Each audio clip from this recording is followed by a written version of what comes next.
The Gallipoli Campaign, 1915 to 1916, World War I. By 1915, the war on the Western Front had fallen into stalemate.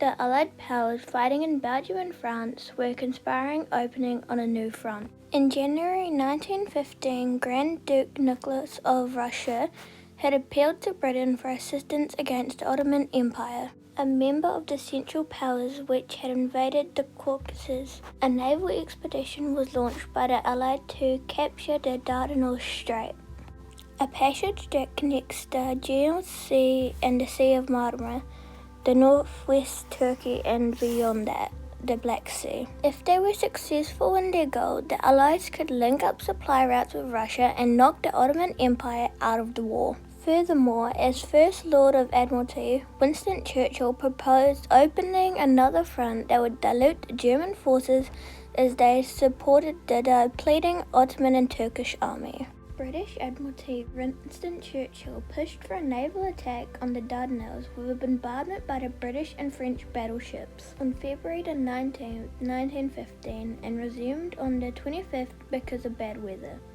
The Ottomans had placed mines in the water on the minesweepers and had failed to detect many of them. The British also sent Royal Marines ashore to sabotage the Ottoman artillery.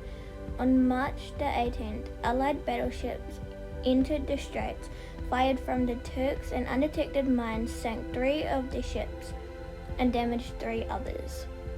The naval assault could not work because the Turkish guns needed to be silenced, and so did the minefield, which was impossible to do at the same time. The naval ships were also mainly obscured warships, unsuitable for action. After this failed naval attack, a full-scale ambiguous beach assault would begin on the Gallipoli Peninsula. General Ian Hamilton was commander and had assembled 77 ships and 75,000 men. However, he lacked specialist landing crafts. Under his commandments were the British forcemen, Anzac, and lastly the French troops. The landing started on April 25th. The Allies suffered heavy casualties establishing the beachheads of Cape Helles and Anzac Cove on the Aegean coast. The Anzac forces had landed a little north of the intended landing site of Gallipoli at the cove instead. The Gallipoli landing would become known as the Anzac Cove Landing, in honour of the Australian and New Zealand troops who fought violently against the determined Ottoman and Turkish defenders. After the landing, the Allies could not progress as trench warfare quickly formed like it had done on the Western Front. The summer heat and the urinary epidemic were unbelievable, and the swarms of flies hung around the corpses. Hamilton ordered an attack on Suvla Bay in August, involving the landing of 63,000 Allied troops. They were to link up with the Anzacs at Anzac Cove to break the stalemate, but indecision that meant the Ottoman Empire would reinforce the position. By August 10th, an attack led by Mustafa Kemal recaptured Suvla Bay. Allied casualties increased and the stalemate continued. Reinforcements were lacking. It was time for evacuation. An order to evacuate the Allied troops was given on the 7th of December, with the last troops leaving Suvla Bay and Anzac Cove before sundown on the 20th of December 1915. Last troops left Cape Helles on January 9, 1916, and the evacuation was successful with no casualties. The Gallipoli Campaign was a disaster for the Allies, who suffered more than 250,000 casualties, while on the Ottoman side they had an estimated 250,000 casualties as well. Gallipoli has become a defining moment in history for both Australia and New Zealand, as has been recognised as the baptism of fire and the key events to their emergence as an independent nation. In Turkey, the battle was seen as a significant event in the foundation of modern Turkey, and a final victorious defence before the end of the Ottoman Empire. By the time the campaign ended, more than 130,000 men had died. At least 87,000 Ottoman soldiers and 44,000 Allied soldiers, including more than 8,700 Australians, and among the dead were 2,779 New Zealanders, about a sixth of all those who had landed in the peninsula.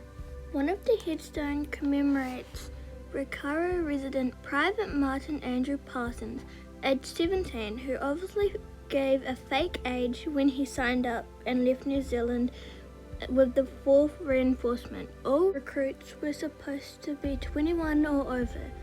One of the adjacent headstones is that of Private Basil Eastern Masur, aged 19, who served in the forces that occupied German Samoa in August 1914 before joining the NZEF and going to Egypt. Both these teenagers lost their lives in the summer of Chunkbar, 8th of August 1915. In August 1915, the Anzac captured the hill of Chunkbar. They held the hill against a lot of Turkish soldiers. After a few days, the Turkish soldiers got Chunkbar back. If the Anzacs were able to keep Chunkbar, they would have won the war at Gallipoli. At night, Anzacs climbs a ridge from the beach up to where the Turks stood over us. Finally, we were equal warriors, caressing like waves, not washed against a fairy cliff. We held our ground for 2 days.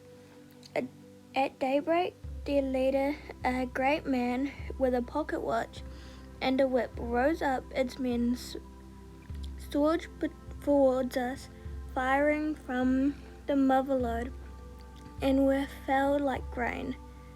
When the snow came, we left our dead behind. The Gallipoli Campaign is significant to New Zealand culture as it shows New Zealand's loyalty to the throne and their worth. Once considering themselves as a British nation, New Zealand gained a sense of pride for the soldiers themselves and their country.